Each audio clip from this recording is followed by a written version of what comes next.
up on today's edition of Valley View News, Csun remembers a fallen journalist. New technology is helping to save lives at Children's Hospital, Los Angeles. And we'll check out the latest and greatest cars at the LA Auto Show. Hello and welcome to Valley View News. I'm Jim Evans. And I'm Kelly Price. The Writers Guild strike could soon be expanding to include CBS News writers. Aaron Dunphy has the story. News writers in the Writers Guild of America have been in contract negotiations for about 3 years. And this week, about 500 members in the WGA unit have voted to authorize a strike. The 12,000 strikers already on the picket lines could soon be joined by WGA news writers. Shop steward for the WGA and staff news writer at KCBS2 and KCAL 9 News, Scott Gutman, says a lot of people don't realize there is a separate contract from the striking entertainment writers. And the news writers have a contract that expired April 1st, 2005. So this April will be 3 years that we've had no contract. We've been working under the terms of the old contract, but there have been no raises. Our last raise was in 2004, so it's 3.5 years without a raise. The West Coast voted 87% in favor of a strike. Nationwide, 81% voted to authorize the strike. I caught up with CBS and KCAL writer Lynn Westifer at night after she got off work.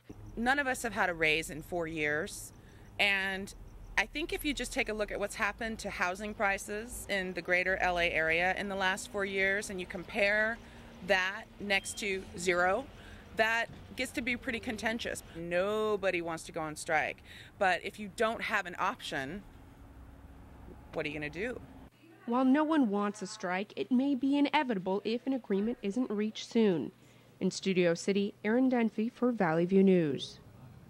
Business economists say the risk of a national recession has increased due to continuing fallout from the collapse of the housing market. Experts are also concerned about high oil prices, which could trigger inflation. However, the National Association of Business Economics projects a decline of oil prices next year from their current level of $92 a barrel to $75 a barrel by the end of 2008. The good news, says the NABE, is that unemployment is expected to stay flat this year, matching last year's unemployment rate of 4.6%. A 6-year low. The FBI says Mission Viejo is the nation's safest city.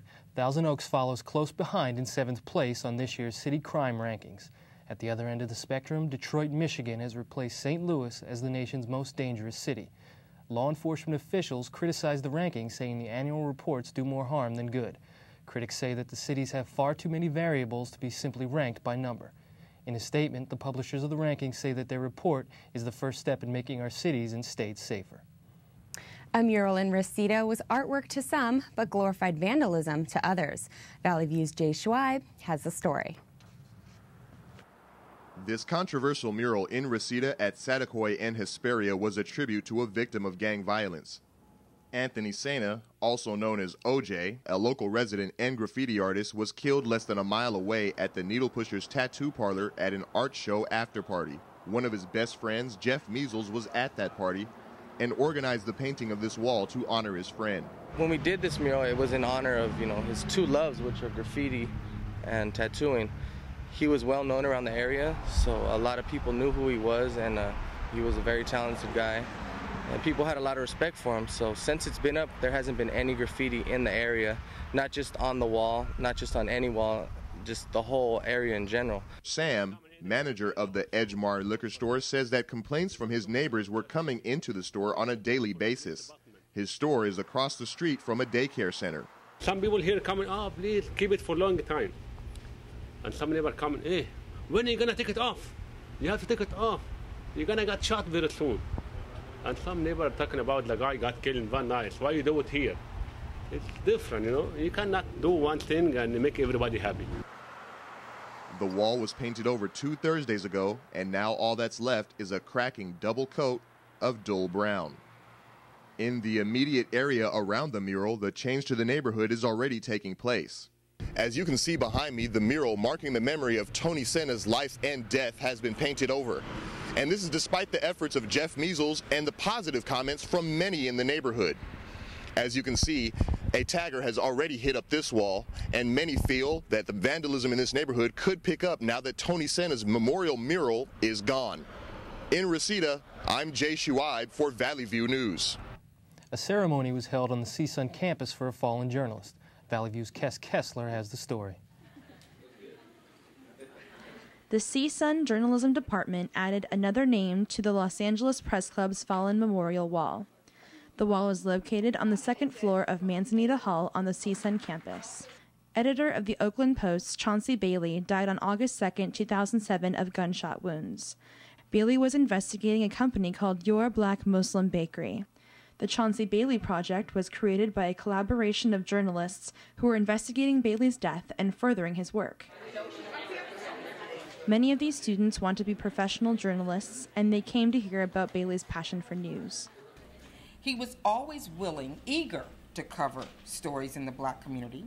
He wasn't afraid of being pigeonholed or trapped or treated like a stepchild in the newsroom because he was adamant about coverage of African Americans. President of the Bay Area Association of Black Journalists, an active member of the Chauncey Bailey Project, Bob Butler, said that Bailey stood up for what he believed in. He didn't care that they didn't like him. He didn't care that they threatened his life. He just said, look, this is what people need to know, and I'm going to let them know what's going on.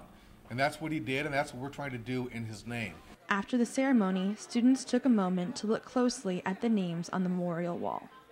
The San Francisco Chronicle recently published an article that says the young leader of Your Black Muslim Bakery, Joseph Bay IV, has had a 2-year relationship with Oakland police officer Derwin Longmire. Longmire was the officer assigned to Bailey's case. Bay says that it was his relationship with Longmire that kept him from being pinned with Bailey's murder. In Northridge, I'm Kes Kessler for Valley View News.